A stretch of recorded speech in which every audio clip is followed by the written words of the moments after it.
Well, why hello there, and welcome to Outer Wilds. This is a beautiful game. I love this game. It might be one of my favorite games that I've ever played. And yes, I have played this before, so if you're looking for a Let's Play that will help you vicariously relive through your first time playing it, then this is not the playthrough for you. Um, and really, I don't actually know who I'm making this for, or any of the other playthroughs I've been doing recently, because I'm not a playthrough channel, so I don't know what I'm doing. I think it's that I've just appreciated that this seems to serve as it helps to get me talking, and that's one of the things I've struggled with, is being able to actually upload anything to my YouTube channel and interact with y'all. So this seems to be a way to do it, because I do really like video games, and so I don't know. We're just gonna chill out. I'm just doing it for me.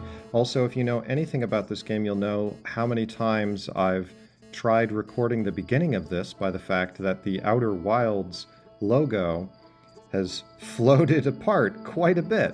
Because if you didn't know that, the logo slowly floats apart as you let it, as you just let the title screen go, which is very clever. Also, Echoes of the Eye, if you don't know, is a DLC that you can download, and I think is well worth it. I thought it was fantastic, and maybe we'll end up doing that as well. But for now, we'll just be focusing on the Outer Wilds.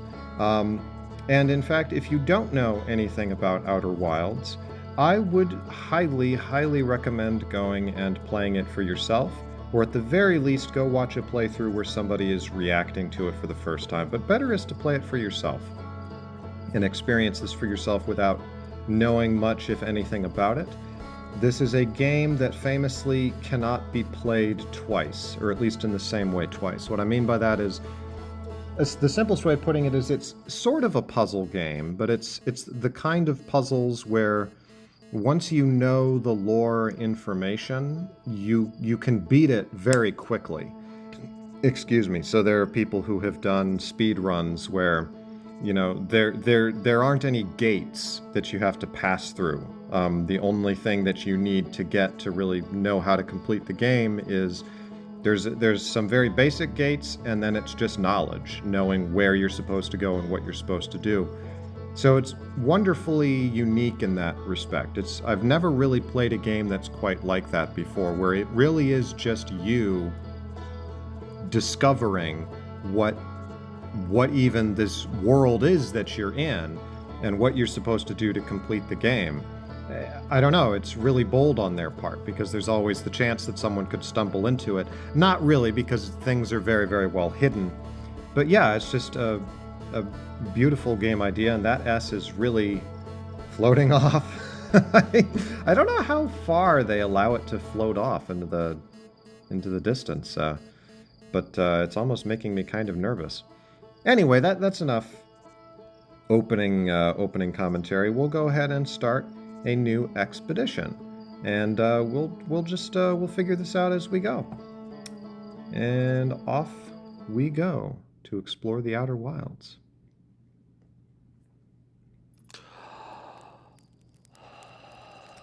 And there's the quantum moon up there. And there's the little probe. Yeah, this is going to be very much a spoiler-filled commentary. I am going from this point forward, including what I just said, unfortunately. I am proceeding under the assumption that you have already played Outer Wilds, or you just don't really care about getting some of these things dumped in, because I am not going to... I mean, I'll do a kind of a... I should not just be standing around here. I need to make this interesting for you. Let's Play 101. I'll spin around, and that way, you'll have something to look at. Anyway, I'm not going to be gatekeeping spoilers. I'm not really going to be worrying about it. That's not my idea. We'll see what happens, though. I'm going to talk with Slate. Hi, Slate. There's our pilot. Back from your pre-launch camp out under the stars, I see.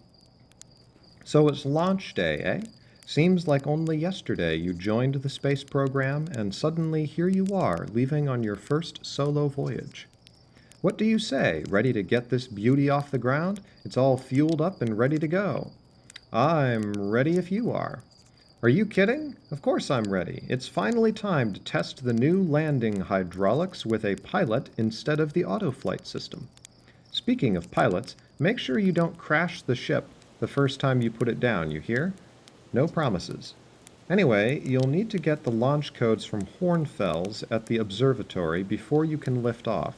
Just bring those here once you've said your goodbyes or whatever. Oh, that was perfect timing. Yeah, the music plays when the sun's coming up. But it almost sounded as though it was timing for me finishing talking with him. It was a weird thing, because as I'm playing this, it's very natural for me to assume you don't know anything about this game, even though I just said you should know about this game. I don't know. It's easier to commentate on it that way. But this music is just beautiful, which is why I'm talking over it. I'm not really going to do any of the tutorial things except for one of them, because I just love everything about this tutorial area and how they decided to set this up.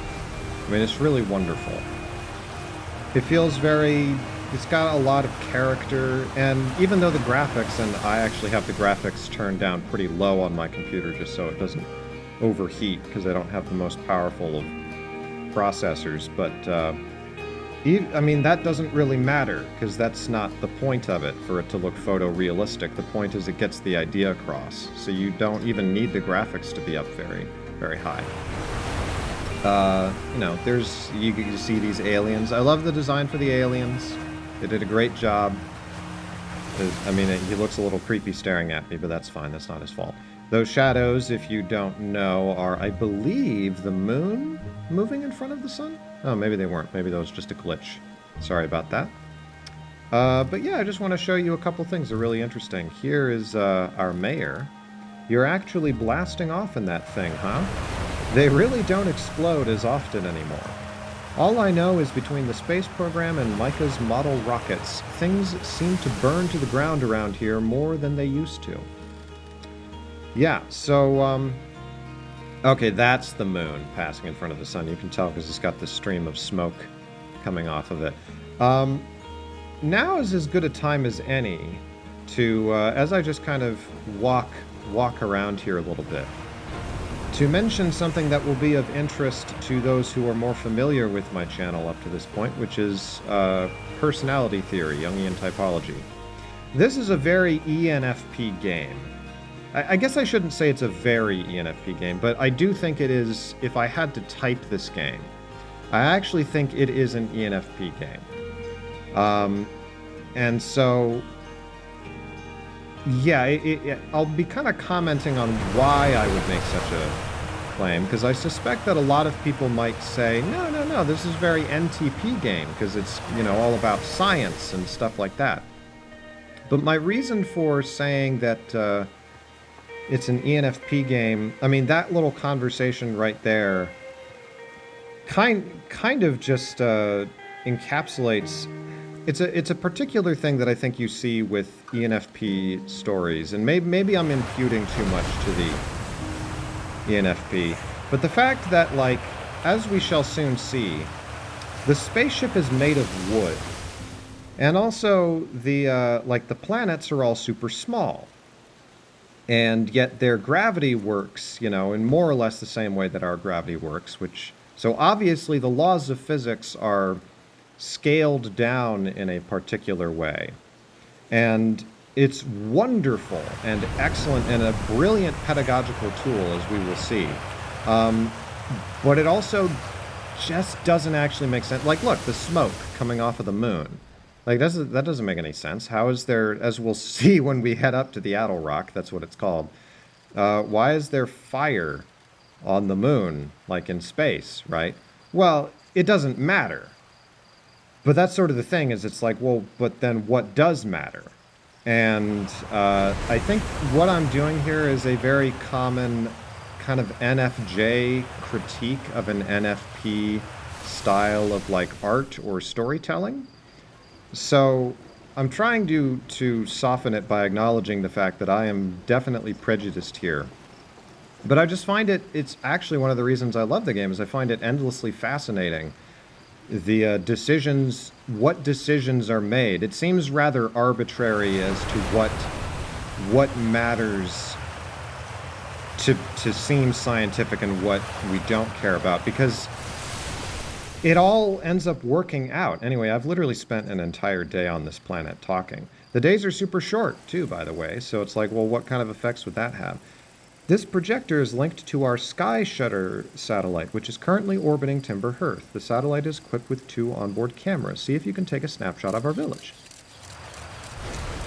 Here we go. That is... Yep, that is not our village. But yeah, see, this is a satellite. So you can tell the planet is super small, which is I mean, that's one of the reasons that I wanted to get this game when I found out about it. I actually want to have it go over our village, because this is just a brilliant pedagogical tool. I know I've said that. It's a teaching tool. Yeah, here we go. I want to... come on. Yep, there it goes. See? There's the satellite. Flying overhead. Yep, because now it's not looking at the village anymore. So yeah, it's, you know, and see, there's the comet. Oh, and there's the Addle Rock flying in front of the, flying in front. Yeah, you can see there's the little campfire on it. So the thing is that in order to, because one of the things that this does a wonderful job of is by shrinking the planets and everything down to scale in this way, it enables you to demonstrate principles about like gravity and orbits and astronomy in a way that it's much harder to grasp if you try to make everything super realistic. But if you're willing to bend the rules, like this game does a wonderful job of doing, then it actually explains things much better. And in some sense, that's almost... that's like a principle of explanation in general, is knowing what matters and what doesn't for the sake of explanation. We'll watch the sunrise here. Yeah, that's lovely. See, there goes the satellite again. Which, you know, in our real world, it would take way longer for stuff to orbit in that way. What is making that noise? Oh, it's the mill. Okay. I'm not going to jump down on that because you can die in the early game. Ah, whoops. I say, as I almost fall off the building. But yeah, like, I believe these are solar panels, or maybe they're not solar panels. I think they're solar panels. I don't know. But you've got all these wonderful details, and obviously a game is made by many different people with many different personalities, but I do just feel like the dominant direction for the story and concepts has this ENFP feel to it. And I guess that's all I'm saying, is that for the ENFP, TI is lower down on the list, and I associate specific, not just TI, because I think, oh, there is yeah, there's Dark Bramble right up there. It's not just TI, it's specifically TI and SE, I think, is what is low down on the list of priorities for the ENFP. There's some TI here, but that idea of like, look, don't worry about it. Yes, they have spaceships that are made out of wood. It has a certain consistency to it, but then it's contradicted by the fact that this is all about like space. So it's like, okay, what are the rules of this world? And the willingness to say, to play fast and loose with that, and to stop the often, frankly, I'll admit, pointless pursuit of having perfect consistency in your fantasy world, right? Your made-up world. It's an ENFP and an ESFP thing. Why am I looking at these things? Oh, yes, because you can fire a scout. See? There we go. Woo! See, this is great, because this is like a perfect example. Like, just this right here. You could show this in a class to kind of give a more visceral idea of Newton's whole idea, Isaac Newton's, like, original idea for kind of how gravity actually works, is Oh, that's really cool. Hold on. Yeah, okay, those are the Ash twins, yeah. It's a pair of, yeah, there they go. It's awesome. Anyway, it demonstrates what Isaac Newton was talking about, where, we'll actually point it this way and see what happens. Woo! Where you fire a cannonball, and if you fire it with enough force and at the right angle, then it will literally do this, where it will just continually fall around the Earth. Now, in this case, of course, it finally stops falling and hits the ground, but Newton's idea was, well, orbiting isn't actually much different from continually falling at a speed such that you're constantly escaping the force of gravity, right? Yeah, and there we go, right there. And that was sort of the origin of gravity. It wasn't even, I mean, this isn't super, I'm not an expert or anything, but my understanding was that kind of the original way of explaining gravity was not as a force. It was just as almost a logical consequence of the fact that, well, things fall to the surface, and, oh, that's cool.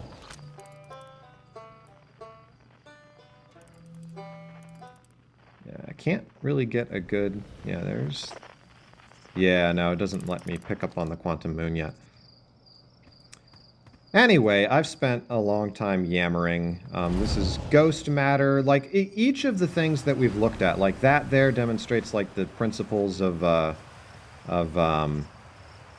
orbits. This ghost matter illustrates, like, principles of, like, the kind of the concept of, like, radiation, or, like, of super spooky, like, materials that, you know, stuff like the horror of radiation, like the idea that there are principles or substances out there in the universe that could literally destroy all life on Earth or something, you know, that we don't fully understand. Like, we can fully understand them even, or at least mostly understand them, but it doesn't matter. It's still, like, utterly hostile to what we are as human beings on the Earth. It taps into that primal fear, the Lovecraftian fear, ultimately. That's really cool. See, they've lined up with each other. I love that. But it taps into the primal fear that's kind of been around for, you know, I guess you could argue it's been around for a lot longer, but it's the specific Lovecraftian fear of we human beings are not actually meant to be here, right? Which I have certain quarrels with because I'm a crazy religious person, but I understand it's a worthy sentiment to, or it's a sensible sentiment to have, you know, this idea. What is that thing? Is that just a... Huh. Oh, okay, I think that's just a crane. Yeah, that's the crane that, yeah, because that's where we were down there. Anyway, it's the horror that we are very delicate and we're not the center of the cosmos, right? So, you know, the whole fear of, like, Cthulhu or some of these monsters, the original kind of idea, a lot of people get caught up in the occult aspect of it, but really, Lovecraft I see as scientific horror, and that's why it's cosmic horror. It's really playing more off of the idea that, you know, you look up into the sky and you realize that there are things that are far more important than us, and the universe was not made for us. We're just like, you know, there's a moment in, I believe, the Mountains of Madness where there's the implication that humanity is just like, we evolved from the scum that was, like, spewed out by these, like, slave monsters that were created by this ancient race that lived in the Arctic, right? It's just like this totally non-central, crazy sidestepping thing. And so the ghost matter over here is just like, yeah, there's things in the universe. The fact that we have managed to evolve and have become as dominant as we are is a complete fluke that therefore is very fragile and could be overturned by something else in the universe at any moment. That was my very long, you know, that's what I was really trying to get at. How did the crystals grow on that? I guess they can spread or something? That's...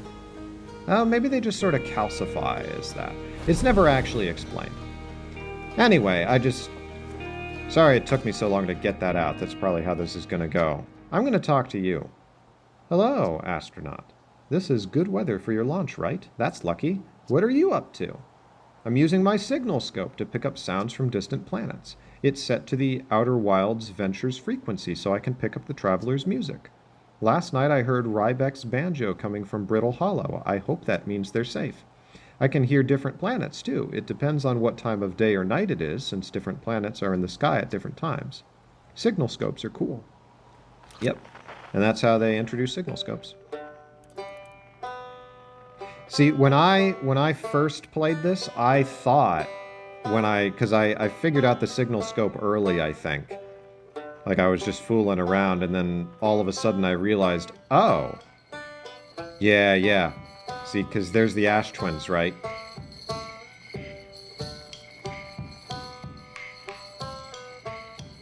I love that so much. That concept, right? Of the alignment of the planets, demonstrating it and like giving it this more visceral idea by having the literal music of the spheres, right? That kind of ancient Platonic or Ptolemaic or whoever it was, that notion. Yeah, there's the quantum moon again. That notion that like the spheres as they move through their orbits actually like produce sound almost like through their friction or something. And here that's obviously not what's going on. It's people on the planets that somehow the signal scope is picking up on. I guess it's supposed to be like a radio thing, but it doesn't... I don't know if that's ever really explained. But it's beautiful because it's like, oh, you could imagine each planet has a different person playing a different instrument, but they're all playing the same song. So when the planets align, you hear the full song, which turns out that it's actually the title song, right? It's beautiful. It's wonderful. I love that so much. And so I'm telling you all about it now. Anyway, there's another thing I want to show you in here. I'll talk with you. He's missing an eye. Hey, I thought I might see you before the big launch. Nerves getting the better of you? Right, like you weren't nervous for your first flight. Hey, don't worry about it. Your nerves are between you, me, and the vast endlessness of space. But really, you'll do fine out there. I'd worry more about that ship if I were you.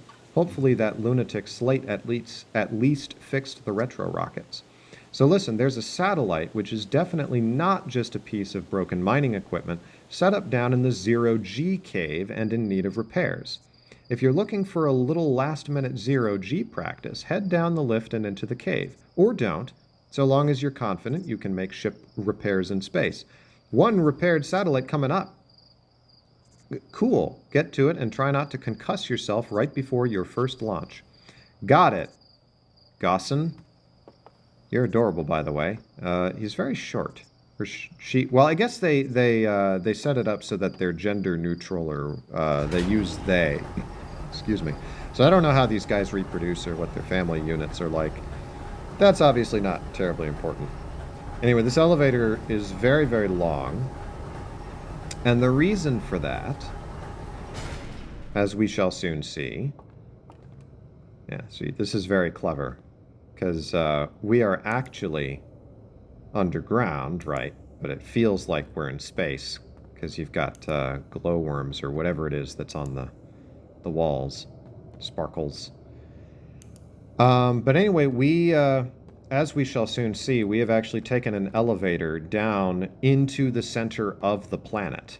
And it's funny because even in the center of the planet, there's tree roots. So they've just given up on the idea that the, inside of the planet is molten rock because obviously in this universe, right, that doesn't matter. Well, I mean, it's like, well, take your pick what the explanation is. It could just simply be, well, the laws of physics are different here. It's like, well, but then how are they different? I don't feel like talking with him. He just complains about not liking the Zero-G pit, which I think is very cool myself. But yeah, they've been mining the center of their planet out. Apparently, even though the gravity's still, well, I'll get back to the gravity, but the gravity on the surface of the planet, works just fine. But down here, you'll notice, well, I guess you couldn't have seen it way up there, but the gravity down here is 0.4. I believe up on the surface it's much more. Yeah, see, it switched to 0.5. I think it switches depending on where I'm standing. But then when I jump, it's 0, which again is a very scientific concept, like I was saying before. When something is falling, it is effectively in a kind of zero gravity, or at least you can't measure the gravity on it, I think is more specifically what... You can't measure it in the same way, because the gravity is presumably being measured here by something being pressed down on. I'm talking as though I know what I'm talking about. I just realized maybe I don't. Is that liquor, sir? Is that liquor? Anyway, there was something important I was going to say. Oh, yes. So yeah, like the laws of physics are, I guess, just different in this universe, which we find out later is, you know, is explained after a fashion because, you know, the whole point of the story... I'll go ahead and start making my way down here. Like, the whole point of the story is that, again, massive spoilers, the universe is continually expanding and contracting, as it were. So the universe, like, dies slowly over time, and the hope, I guess, is that sentient life will develop in that universe, and we'll go to something called the eye of the universe, and we'll look into the eye of the universe, and by doing that, it will regenerate the universe through quantum effects, which we'll get into. Which, that is very interesting, given what I was just talking about before, about, like, the cosmic horror idea. This game kind of juggles between the two, and I feel like a lot of people do that. It's, Article of Faith, obviously, is sort of a cheap shot to put it that way, but for lack of better words, it's sort of, it's a part of the current cultural Western and even just global zeitgeist now as a result of science, that, you know, we, quote unquote, we don't view ourselves as part, you know, as the center of the universe, right? God isn't a part of it. Everything is just sort of accidental and just happens in the way that it happens. And we could be, you know, snuffed out at any point. And yet at the same time, we keep searching for ways to make ourselves central to the story because for obvious reasons we feel that we are central because we're observers.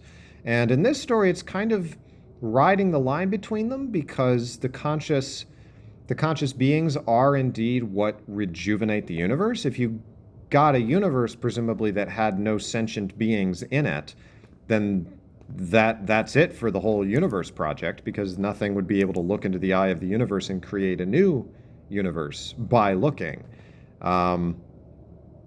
Anyway, the reason I went into all of that... Sorry I'm taking so long. I can't jump down in there until I finish this. This is like my Little Nightmares playthrough. Good grief. I'll just fly around, so again, it's interesting. Actually, I think I need to get some fuel. Is there fuel? Yes, there is. No, there's not. Crap. All right, well, if I run out of fuel, that's going to be a problem.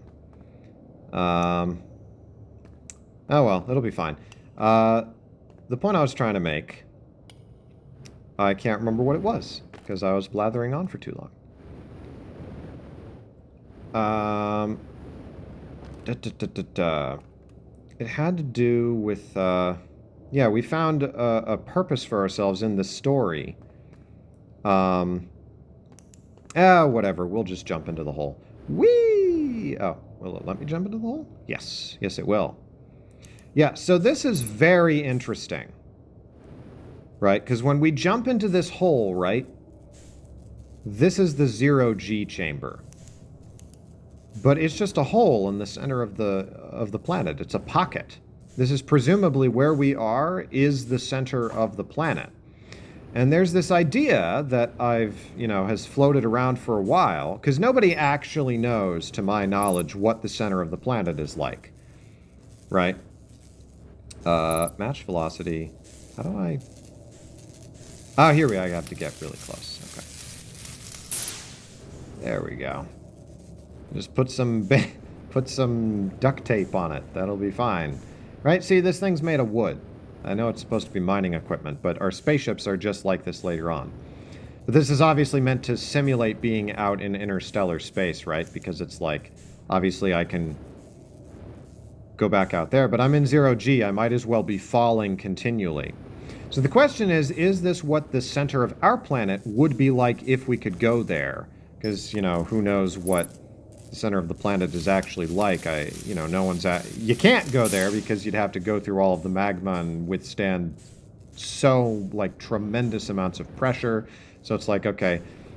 I do think that people know that, it's, whatever it is, like iron, or it's some sort of... Whatever it is, it's what generates the magnetosphere. I want to say it's like solid iron. There we go. I want to say the core is supposed to be like solid iron, or maybe it's like liquid or even plasmic iron. I don't know. Let me know in the comments, because I did no research before starting this. But anyway, the point I'm trying to say is this actually what the center of, like, a planet would be like? Because what it's really asking is these questions about gravity that I've had for a very long time, so I really appreciate them bringing them up. Because the question is, like, would you experience gravity at the center of the planet? You experience it at the surface, but does the gravity decrease as you go towards the center? Because as much as we might like to harp on, we'll go ahead and ascend up here. As much as we might like to harp on Ptolemy and Aristotle and all those guys for saying, oh, you know, they believed that things just go to the center of the cosmos because, you know, Earth, it's the nature of Earth, like the element of Earth, that it's that which falls towards the center. And it's like, oh, ha, ha, ha, how quaint. And it's like, well, I mean, first of all, the thing that's quaint about it, I suppose, is that they believed there was a center to the entire cosmos. But really the only thing we changed is we just said, oh, no, that's mistaken. There is no center, but things do fall towards masses. And why they do that, I mean, you have Einstein's general theory of relativity, but that's actually somewhat still up in the air, from what I understand, because it conflicts with our theories of quantum mechanics, or it doesn't mesh with them anyway. But yeah, we go up to the surface. Like, I think this is a very important problem. Like, is the gravity different from when you're standing on the surface of a planet versus when you're deep down in the center of the planet? I don't think so. But then the question is, like, oh, nicely done. Of course, it'll be more stressful when you're hurtling through space, but just remember your training and try not to hit anything big. I can see you're itching to get off this rock, so go get the launch codes from the observatory and get out of here already. Best of luck out there, and hey, try to avoid getting yourself killed now that I've put so much time into training you, got it? Sure, I didn't want to talk to you. I was talking about gravity, but that's fine. But, like, do things fall towards the center? Right? Like, it's easy to answer when we're up here on the surface, right? Because it's like, up here on the surface, you know, of course we fall towards the center. Otherwise, you know, there would be you couldn't walk around the surface of the Earth and still stay stuck on it. So clearly things fall towards the center, but then what if you're at the center? Like, what happens then? Like, do you fall even more towards the center? Like, if you hollowed out the center of the Earth, would you be walking around, like, the opposite of the center? Like, where does the gravity direct it? Like, where does it actually pull you? I don't know if general relativity has some kind of an answer for this. I guess it would have to be that if you're on the hollow of the Earth, you would walk around the edges like opposite. You'd just be attracted to where the matter was. But then would you be pulled in multiple directions at once? Maybe that's where the ZOG... I think that's actually what I'd originally heard when I was a kid anyway, that the theory was you'd be pulled equally from all different directions. So that's why there would be zero gravity. But I don't know, there's just something puzzling about it, because why is it that, and I think this might actually get at some of the heart of why it is difficult to reconcile gravity and quantum mechanics. I don't know for sure, it's just a theory. Yep, there it went. That's the quantum moon, you presumably know that. But at the heart of gravity is, okay, so gravity seems to require that you have actual, like, macroscopic objects, like planets, that, at least with respect to gravity, you cannot just reduce down to their individual parts. Because it's not the combination of all of the parts of the planet that are creating the gravity, it's the planet as one great big whole. And taken as a whole, you have an aggregated amount of mass, right? You can't go down to the quantum particles and talk about each of them bending space-time. From what I understand, the math just doesn't work for doing that. So you can only deal with it at a macroscopic level, right? At the level of whole planets, or even at the very least of, like, people or balls or something. And so it's like, well, how small or how big does something have to be for us to be able to model it in that way? Anyway, I don't know how good of a job I'm doing of explaining these concerns of mine, but okay, that's where you go down to head back to the... Yeah, anyway, this is the observatory. Here were the original guys. Outer Wilds Ventures founding members, clockwise from top left: Hornfels, Gossan, Slate, and Feldspar. And then over here, the thing on the moon. Outer Wilds Ventures, Timber Hearth's first and only space program, was founded to explore the farthest reaches of our solar system. Feldspar was the first Hearthian to be intentionally launched into space. They completed the first orbit around Timber Hearth and later made the first of what would be many landings on our moon, the Atoll Rock. The atmosphere here in the museum is lovely. I really like it. Hey, it's my favorite astronaut. Launch day at last, huh, buddy? It's the translator tool's inaugural flight, too. I'm so excited, it's making me nauseous. That's not good. Just think, you'll be able to translate any Nomai text you want, anywhere you are. The two of us put a lot of hours into inventing that tool, so don't break it, okay? Haha. Geez, do not break it. Ignore me, okay? I'm just nervous, and I'm not even the one going into space. How are you feeling? I'm excited. Good. You've only been waiting for this day since since we were hatchlings. I can't wait to see all your training pay off. So what's the dirt? You here to see the new Nomai statue? New statue? You haven't heard? Gabbro brought it back with them from Giant's Deep, and Hornfels just finished prepping it for display. This is it right here. Neat, huh? Sorry for my reading. Makes me wish we could see what a real live Nomai looks like. But I guess this is as close as we'll ever get. Check it out. Looks like they had fur. Fur is weird. This is the first fully intact statue ever found, you know. And for how old it is, it's in great shape. Ah, geez, I got a little carried away there. Don't worry, it happens to me all the time. Go on, you have a ship to launch. Take care of yourself out there, you hear? Sometimes you need somebody to say that to you. This remarkably intact statue was carved by the Nomai, an ancient species who dwelled in our solar system thousands of years ago. The statue provides us with our most detailed look yet at the Nomai, who appear to have been covered with a layer of fur. Note the decorative jewelry that has been carved as part of the antlers. Although their artifacts and structures have been found on almost every planet in this solar system, we still have no idea where this species came from or what happened to them. It's a wonderful setup, and I do like the design for the Nomai. I don't believe you ever actually get to... Oh, its antlers are joined. That's interesting. I don't think you ever actually get to see... you do see a Nomai on the Quantum Moon, but it's wearing, or they're wearing, or he or she or whatever is wearing... a mask, so you don't ever see its face. But you do see these statues, which is nice. There's something else I was going to say. Oh, yes, that he says, or they say, thousands of years, right? Which implies that amongst other things, evolution is also sped up in this universe, which is great for helping to, again, for pedagogical reasons.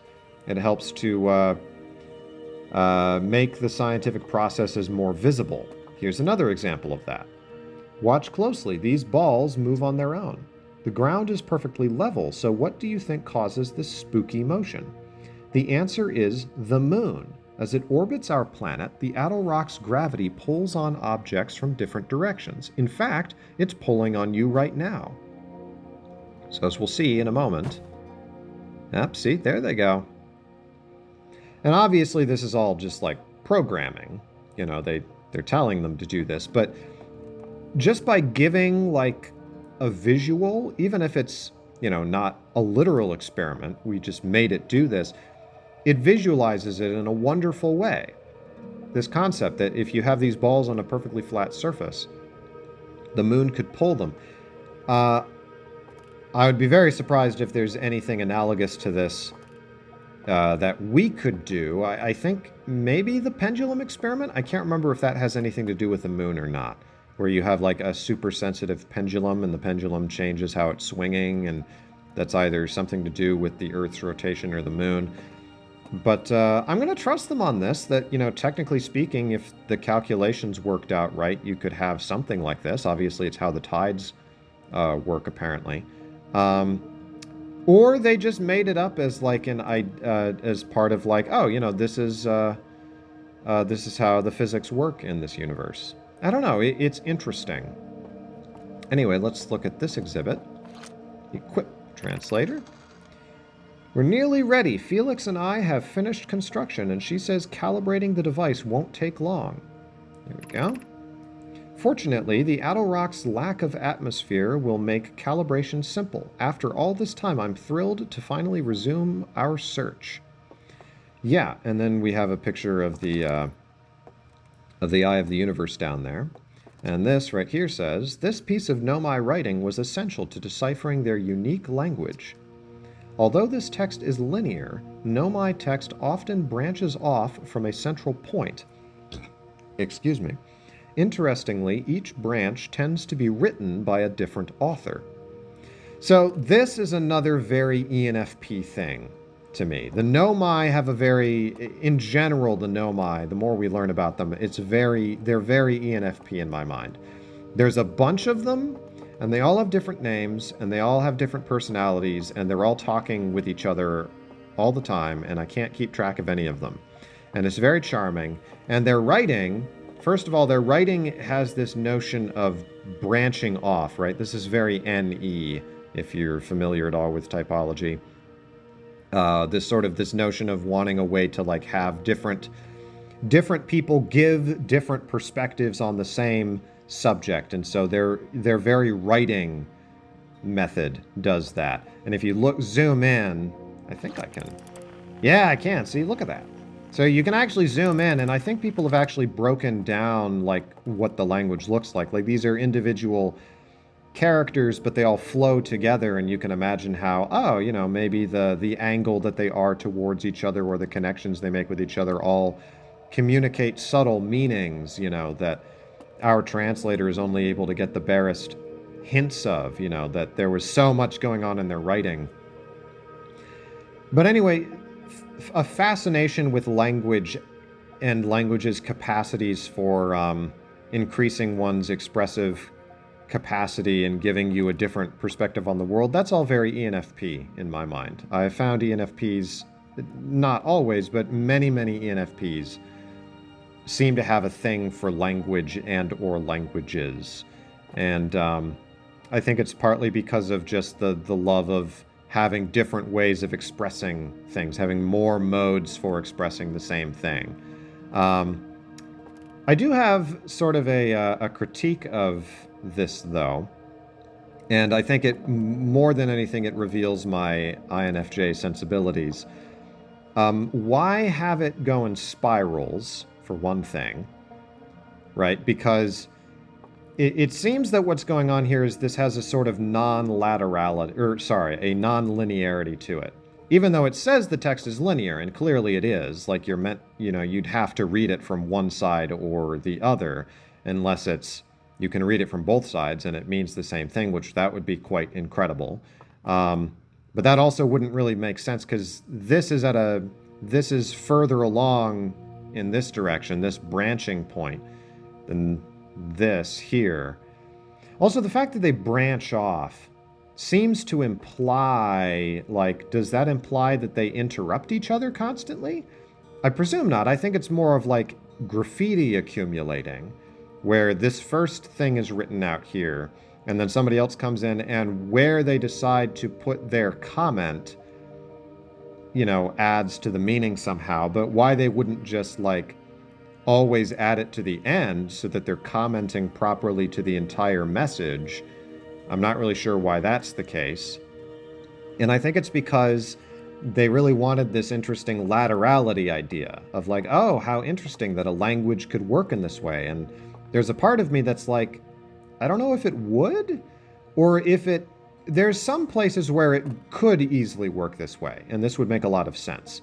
But that's only where you aren't trying to, like, get somewhere with what you're saying. You know what I mean? When you don't have, like, an NI or an FI, like,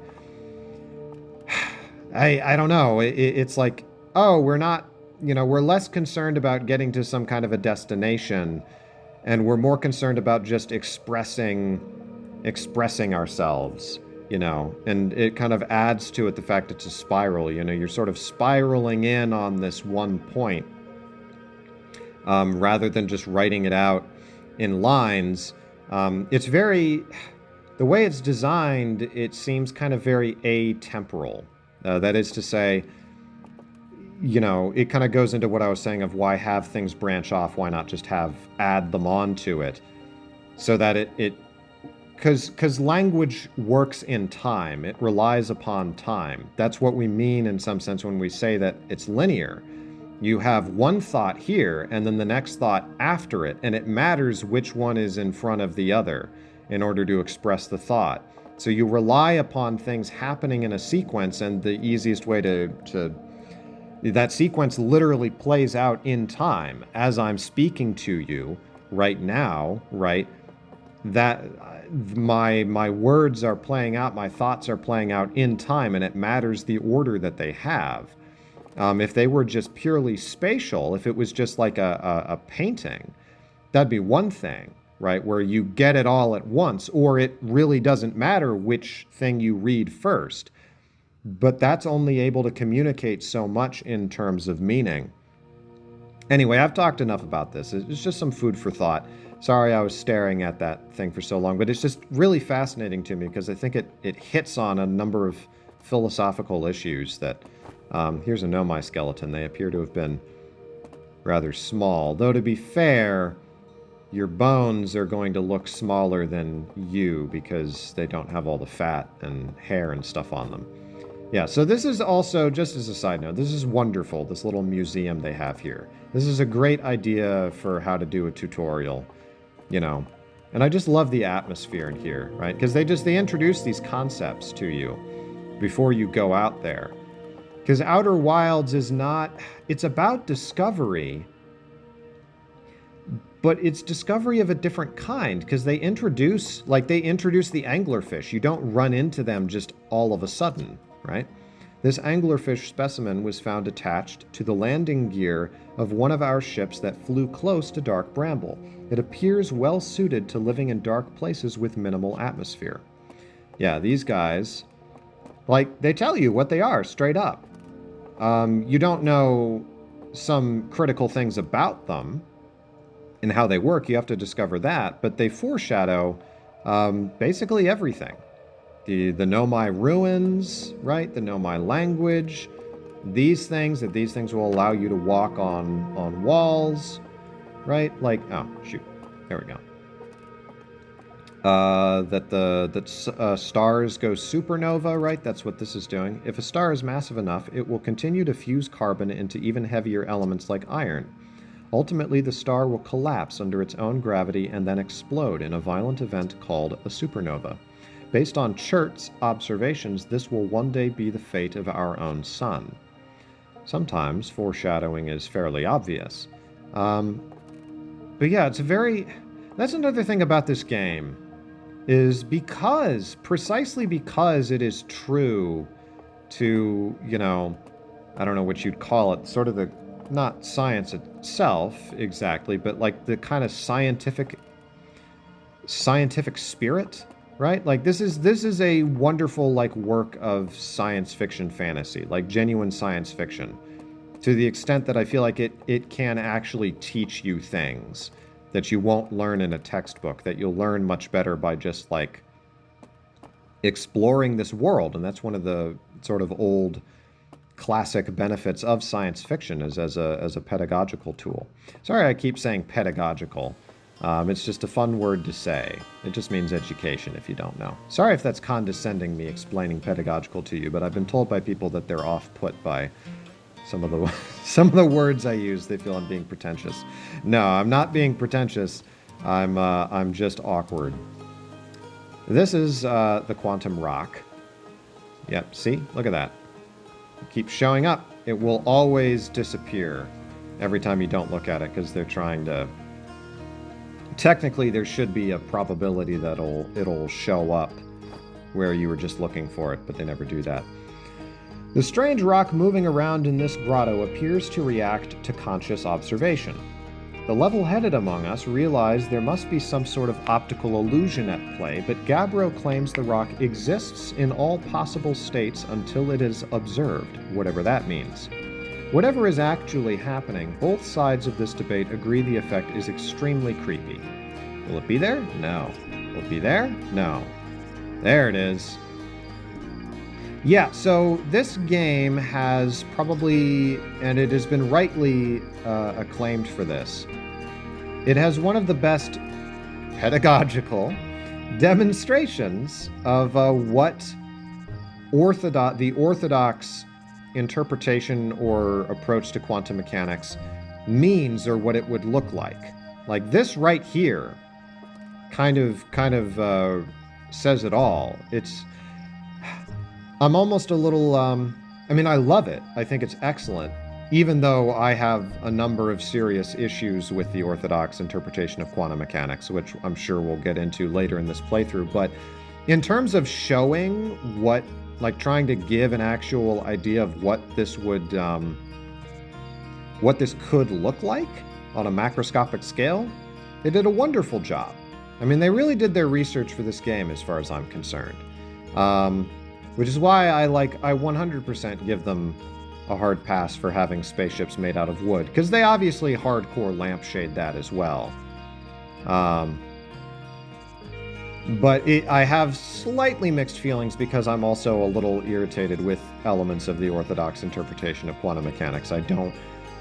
what they're referring to here, right, the idea that when you're not looking at it, it enters what's called a superposition, where it has a chance... It's like spread out to each of these three stumps, right? So there's three stumps, and apparently it can only be on one stump or another stump. So there's a 33% chance, right? A 1/3 chance that it'll show up on that stump when you look, show up on that stump when you look, or this stump. Though technically, if I'm... Oh, there it is. Sorry. I got a lot of... Okay, so I'm looking at this stump, and it's not there. So that means that I've actually collapsed it down partially so that it has a 1/2 chance of being on one stump or the other stump. But it's not actually on either. It's on both until I look, and oh look, it collapsed over to that one. But only when I looked. This is the classic interpretation of quantum mechanics, and why it's often been associated with consciousness, and people arguing that consciousness has something to do with it.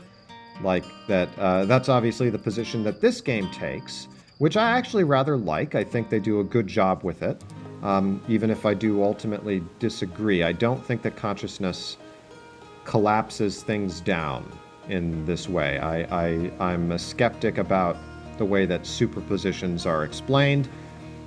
But I agree that it's cool, and I appreciate that this game actually has a it takes it seriously and it says, okay, well, here's what this would look like. And so, I mean, if you want to explain some of the principles of quantum mechanics, just show them this room right here, right? And just show them this idea that it only shows up in one place or the other. Again, they just programmed it that way. But it works really well. So yeah, you never see it collapse and you never see it spread back out because you're looking at it keeps it limited here.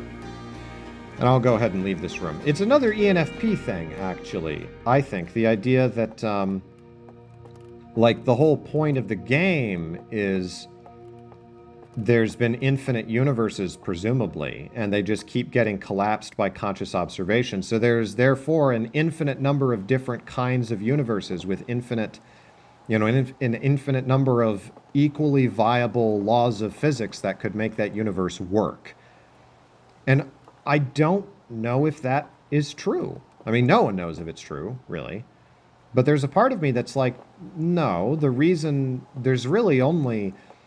I'm not married to this idea, but I bring it up because I actually think it's naturally a very NFJ, STP even idea to have, to say, no, there's actually only one like set of laws of physics that is genuinely viable. If there was another one, then why do we have the one that we have? I mean, maybe there's another one, but certainly I think, this universe, the universe we're in, I don't think could work. Like, I can't really explain fully why. I mean, I suppose you can always just say, what are you talking about? Like, it's a totally different universe. It's got different laws. And I'm like, well, yeah, but what are those laws?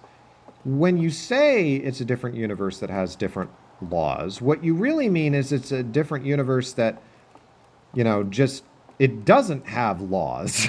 It just exists in a certain way. And it just happens to exist that way. And it all just sort of works out because I said so. But it's like, for example, the evolution thing. Like, oh, the Nomai were here thousands of years ago. As we find out later, our species, when the Nomai, unless I'm misremembering this, like thousands of years in our history, like, if we were this advanced, like at this level of like space travel, and there were aliens here thousands of years ago who built like an entire civilization throughout our like solar system, we would have known something about that. Like, but later, if I recall correctly, you learned that no, they found the, I can't remember what our race is called, but our race, when we were just lizards, little like salamanders in a pool. Therefore, the implication, right, that evolution works faster in this universe, I bring that up because how the heck does that work? Why does evolution go faster? Because the primary mechanism of evolution is natural selection. And the whole point of natural selection is that you need many, many, many generations. Unless you want to say that evolution is directed, which I would be A-okay with, I'd be all on board with that. And one would have to think that in this universe, that is how evolution works, that it has a teleology. It's going to create conscious life, because if it doesn't, well, then that's the end of the continuing of the cycle, because then there will be no conscious beings to look into the eye of the universe. So I'm not really sure what their ideas are on that. My point was just that I think it's a typical argument or disagreement between the NFJ and the NFP, where the NFJ is actually more likely to say, no, there is like one way that is the best way for things to be, or is at the very least the only possible way that things can be, that things can fit together. If you change any one of the cosmological constants, even just a tiny bit, everything falls apart. So what makes you think that you can construct a whole new universe that would allow you to have all of the things that you want in that universe and nothing contradicts anything else and causes problems?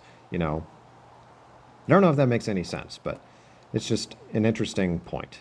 Let's view the map. This is so freaking cool. I love this. Whee!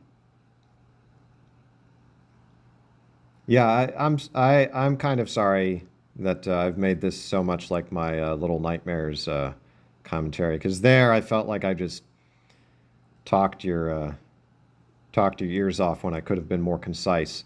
I'm afraid I don't think it can really be helped. Um, I have no script for what I'm doing here, and I don't intend to write one, because this is as much for my entertainment as yours. Hornfells! I just wanted him to turn around and he has like no face or something. That'd be a great horror twist. There you are! I just finished pre-flight observations and local conditions are good. Time to get our newest astronaut off the ground. And you'll be our first astronaut ever equipped with a Nomai translator tool. I confess, I've been giddy all day just thinking about it. We're better equipped than ever to unravel the mysteries of the Nomai. You and Hal should be very proud of your work. Tell me, what's your plan once you're in space? I'm going to learn more about the Nomai. That's what I'm going to do. I might have guessed as much. No sense in making a translator tool if you're not going to use it to translate anything. We've barely scratched the surface of the Nomai writing in our solar system, so we still know very little about them. We've no idea if they originated here or traveled here or why they disappeared. Excuse me, sorry. That tool of yours should prove indispensable in solving the mystery of this ancient species. Well then, looks like all that's left is to send you off. All in all, it's a fine day for a launch. I'm ready to die in space. I'm not one for superstition, but isn't that kind of unlucky to say before a launch? At any rate, here are the launch codes. Try not to worry too much. Our ships are every bit as safe as Slate could be persuaded to make them. Best of luck out there. Let me know if I can help you with anything. I would also like to say that, like, that was actually a comment I wanted to make earlier, and I got sidetracked. But it's another, I think, kind of ENFP-ish sort of thing that they keep making these, like, I don't know how to put it, like, recognizing the fact that, like, making fun of the fact of, oh, you know, we built this ramshackle thing and we're just, you know, we're so excited to go out into space, but it's probably going to fall apart, right? Like this kind of sense of like, I don't know how to describe it. Like pointing that out. It's like, because in my head, I'm like, well, okay, realistically, if there's actually a problem, I'm not going up in that thing. Like, if there's any problem, I don't want to die in space. That's not useful for anybody.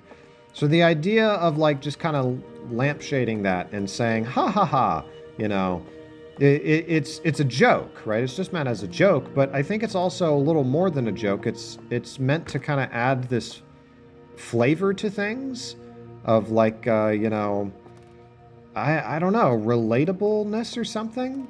Like, it's very human, you know, it's very imperfect, and this is something the ENFP really likes. Because for me, it's like, I actually would prefer that everybody take it all much more seriously, and not kind of treat death with this sort of lightheartedness, which is another thing that I feel I've seen with the ENFP. I've complained about it before, and I think justly gotten a bit in trouble with it, because people have pointed out, again, unfortunately quite justly, that I can be somewhat prejudiced against the Delta Quadra, what I've called the anarchic temperament. And they should call me out for that, because I don't mean to be. I really don't. But I fully understand the impression I might give from some of the comments and things I've focused on in trying to describe what I've experienced and what I see. Anyway, the point is I think it's very ENFP that he keeps talking about. Everybody keeps talking about the ships blowing up and it's a joke. And I actually find it... I don't actually find it annoying. I don't care. I find it more interesting. I'm going to shut up now and go over to the statue.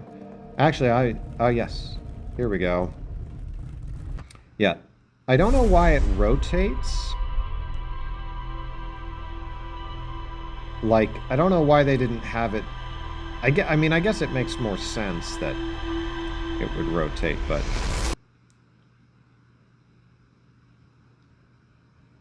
Oh, interesting. I don't think it... Yeah, I think it only recorded the last 22 minutes.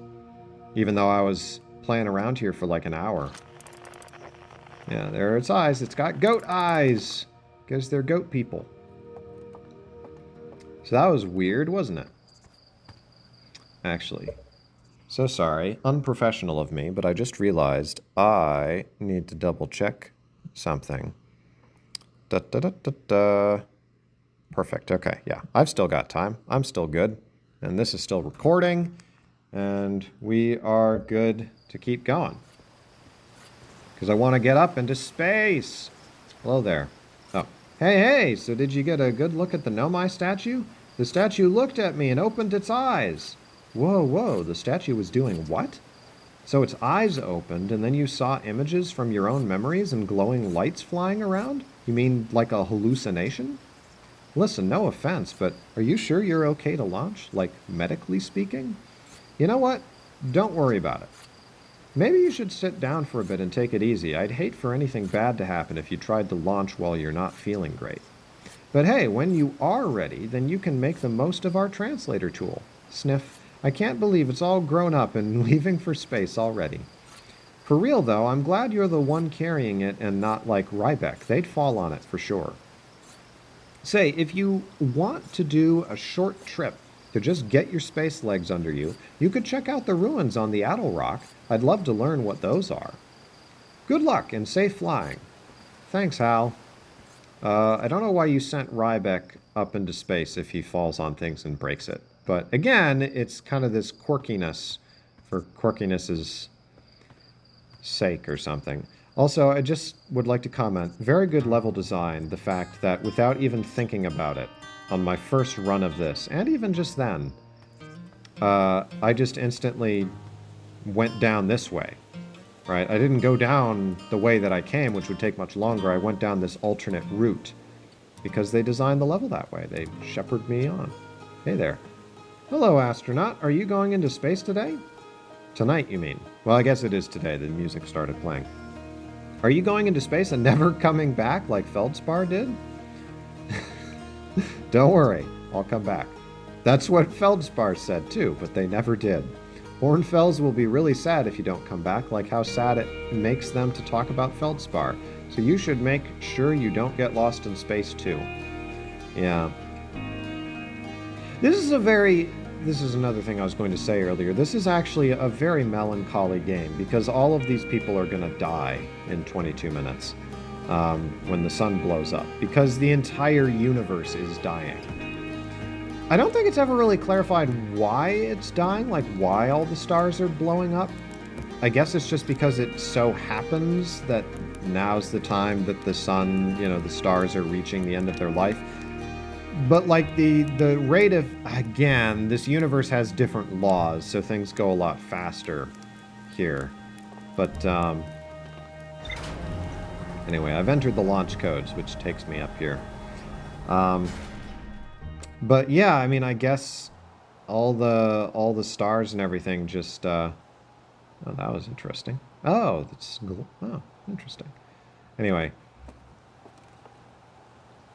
I guess just in this universe, all of the stars are on a ticking timer. See, it's like kind of hard to decide what is what's meant to be taken seriously and what's not meant to be taken seriously. Like right here, like this. Spot a tree, walk towards it to refill your oxygen. Because there's just like trees on the moon. Which is very charming. It's wonderful. I love the aesthetic.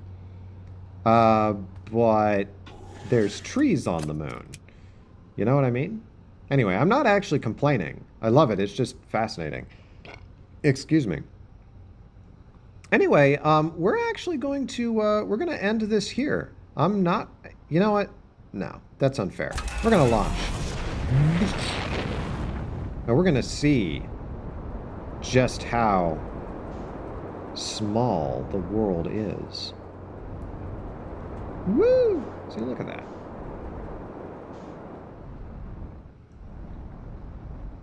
We will not be exploring anything on our home planet at the moment. In my original playthrough of this, I What was I about to say? I lost my train of thought. Oh yes, in my original playthrough of this, I explored everything on the planet first, and then I moved on to the next one. I was very thorough in that regard. But here, I actually want to do it more kind of organically. They said go to the Owl Rock to learn about the Nomai, so that's what I'm going to do. Or rather, that's what I'm going to do in the next episode, after we've gotten the music to play.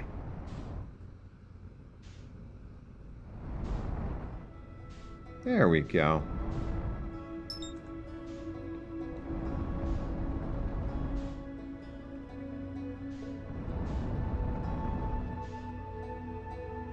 It's beautiful.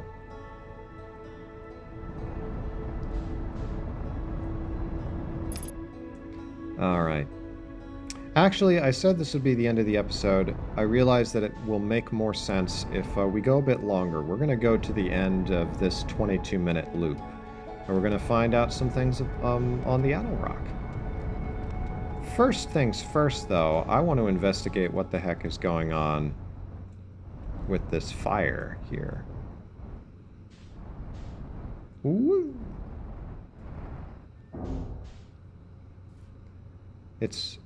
It's just so great. I just love this so much that I can just fly around in space. And like, look at that. Look at the stars spinning through the air. Stars and the planets. Oh, oops. Whoa, whoa, whoa. That was a little overcompensated. Yeah, see? The trees. They reoxygenate me. Look at the shadow on the planet. And then that planet's behind. Like, this is so cool. Like, you can see how, like basic astronomy of, like, how the universe works.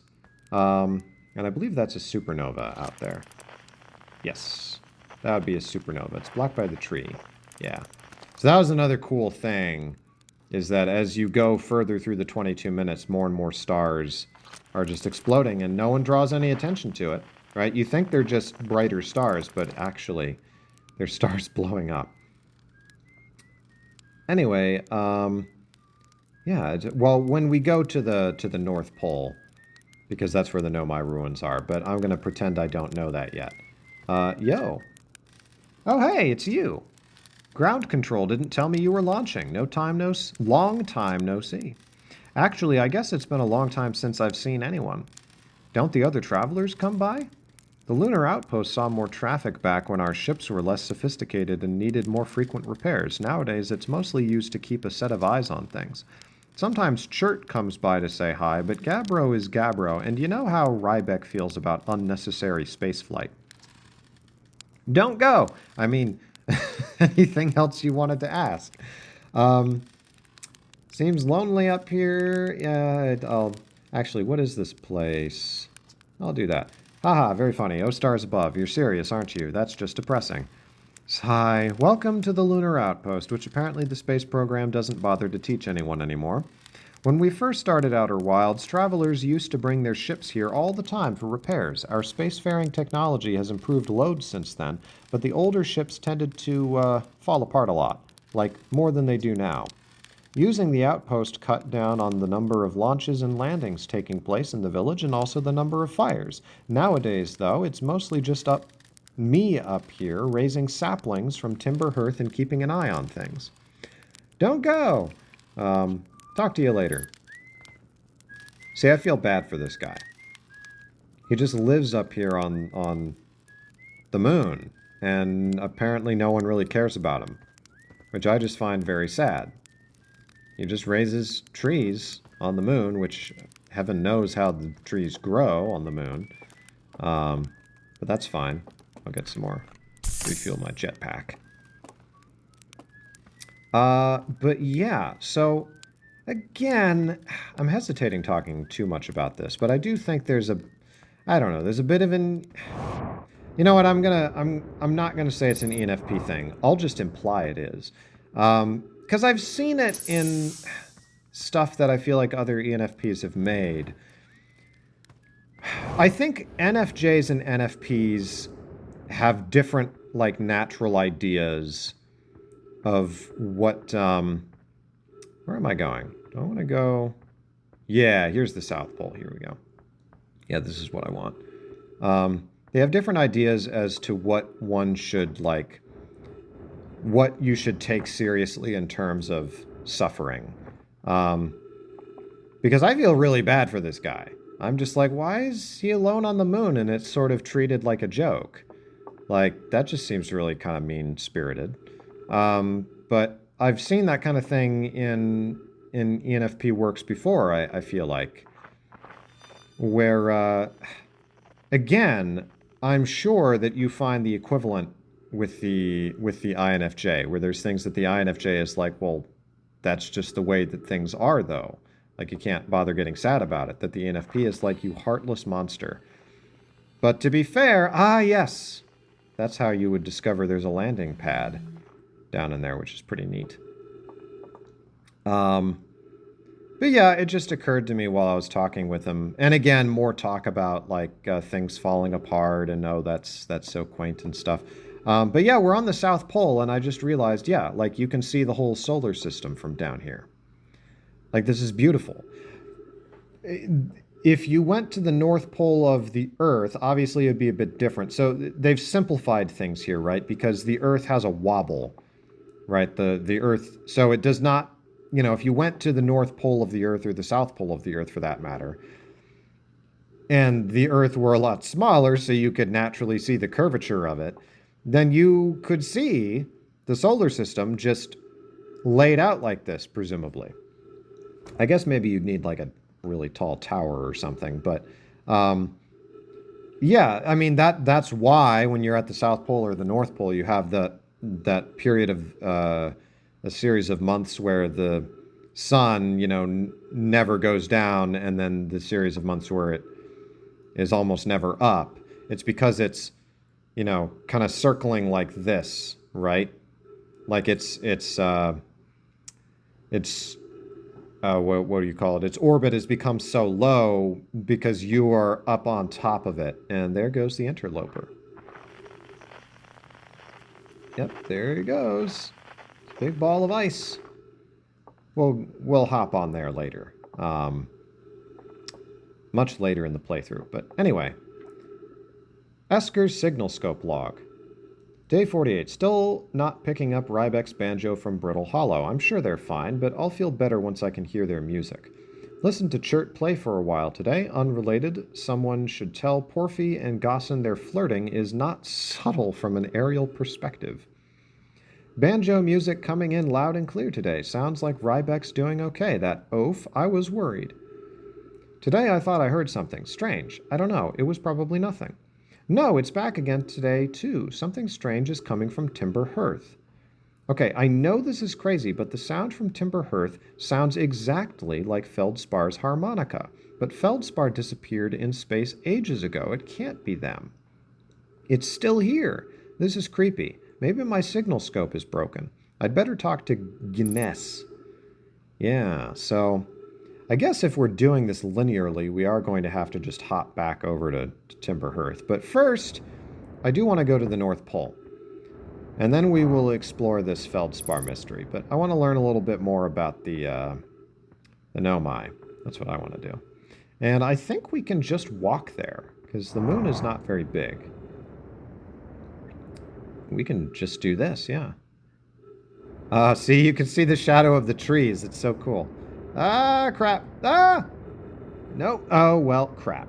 All right, this isn't good. We're going to make another pass. Oh. Actually, just kidding. We're going to drop down into this crater. And we're going to explore what's down here. I'm running out of oxygen. That's not good. I got some chip pack fuel. Chert's research notes. Property of Chert. This is an old crater. The neat thing here is that the composition of the samples I took from the impact site matches the composition of the ice on the outskirts of Dark Bramble. I'd posit the Addle Rock was hit with a piece of the planet that used to be where Dark Bramble now lies. To follow up on, maybe there are more fragments of the old planet Dark Bramble destroyed on other astral bodies in the solar system.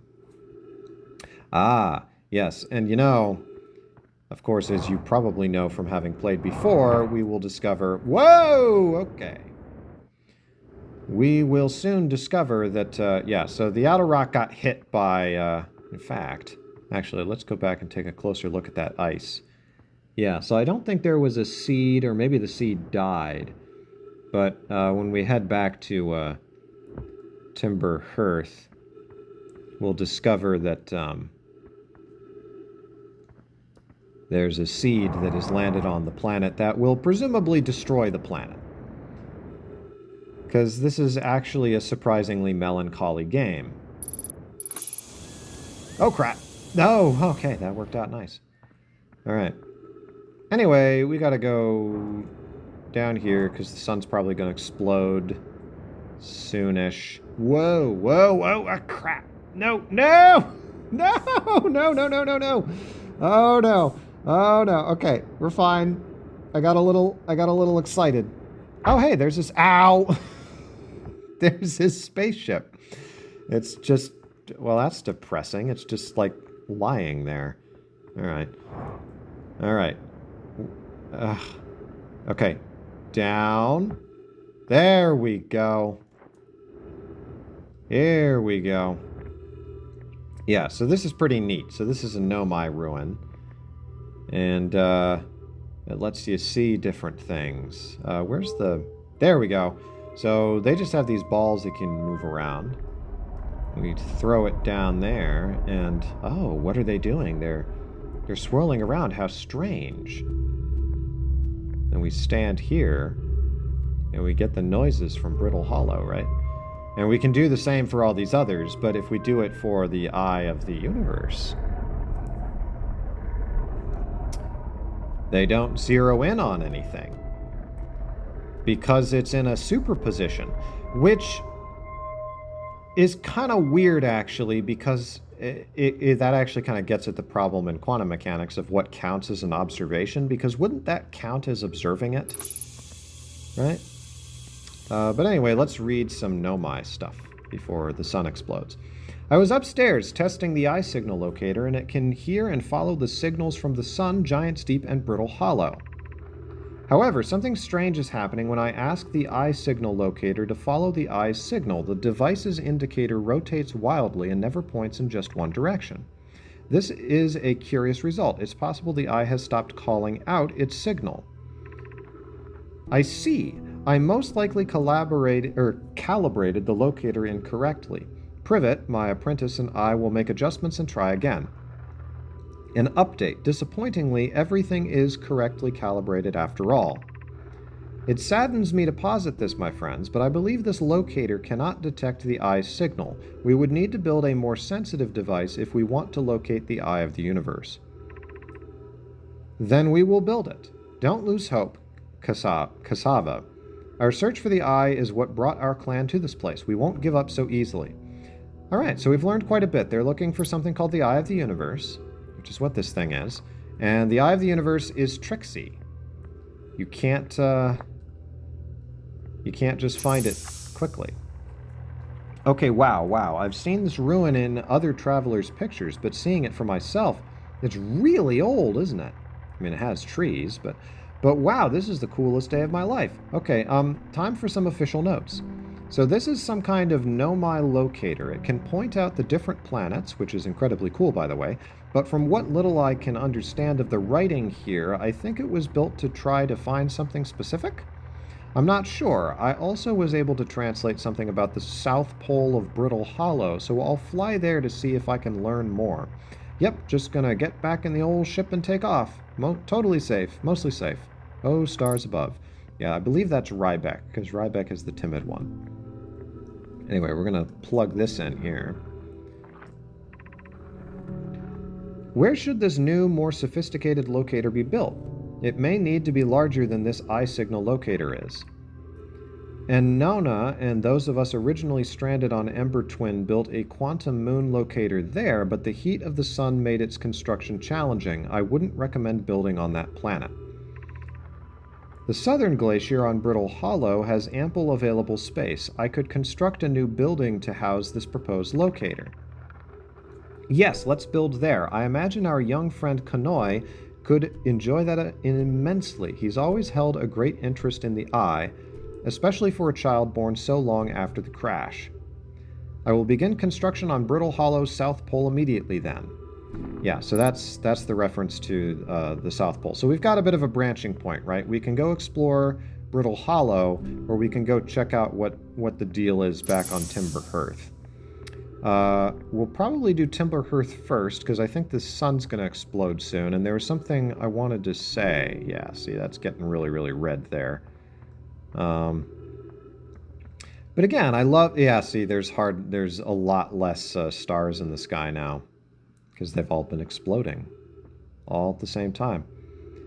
Yeah, so like you can just stand here and watch the world, or rather the solar system, rotate, and you get a better sense of what things look like. It's really beautiful. Yeah, there's the music playing. Yeah, while the sun is getting ready to explode, well, the music is beautiful. I almost don't want to talk over it because it's just so... I mean, it's just excellent. They just play the whole song so that you know the end is coming. Which, again, is just very... It's just so existential. It's amazing. But the thing I wanted to say is I wanted to complain a little bit more about the Nomai writing. Because while it is a very neat idea to have it be kind of non-linear non-linear in the sense that they branch off of each other's thoughts. I don't feel like that's often really employed because you can't really employ it very well. Like, they branch off, like, you have like one or two branching off things. But again, it really just ends up being a more complicated way of doing what we already do. Again, there's a few places we'll discover where I do think it actually works. But it's, this is my classic NFJ critique of NFP story stuff. Everybody's going to think that I hate ENFPs, when really, it's that I wish I was one. It's envy, you see. Just imagine you're standing next to me at the end of all things. We'll be okay. I'm religious, so I think there's a heaven, but I don't know about you. And that's the last thing you ever hear. And then you see this. Plays back through the last 22 minutes. I think it's exactly 22 minutes. But yeah. It's a wonderful, just this idea of the time loop. It's very Majora's Mask, as a number of people have pointed out. But yeah, they run through the whole thing, it's great. And then you wake back up again, and see the station explode. But you know the launch codes. Da-da-da. Yep. Oh, hold up. You're going to want to get the launch codes from the observatory first. I already got them from the observatory, remember? How did I get back here? Didn't I already left off? Wait, did I just die? That'd be the most reasonable thing. No? You have a bad dream or something? I won't ask how you got the code, so hurry up and launch before Hornfels decides to ground you for medical reasons. I want to see whether the new cockpit stays attached during liftoff. See, that little kind of quip, right? Where it's like, I don't care about you, I care about the cockpit. But of course he really does care about me, but he'll never admit it. That, I don't know. Plenty of other people can do that in their stories, but I feel like the ENFP maybe invented it. Okay, in my next episode, I'm going to try my very best to refrain from constantly talking about ENFPs. But again, I feel like this has a very ENFP vibe to it that's fascinating to explore. I'm going to end the recording here, because that's been, this is already, oh, good heavens, an hour and a half. But yeah, I'll see about doing some more, because this is fun. So I hope you found it interesting. We'll get a little bit more into the action in a bit, hopefully. And yeah, I think what we'll do first is head off elsewhere on Timber Hearth. That'll be our first order of business. And then from there, presumably Brittle Hollow or maybe Dark Bramble. I don't know. All right. We'll go ahead, as always. My new thing is awkward endings. as I try to time all this. So I'll see you in the next video. Take care, everybody. 3, 2,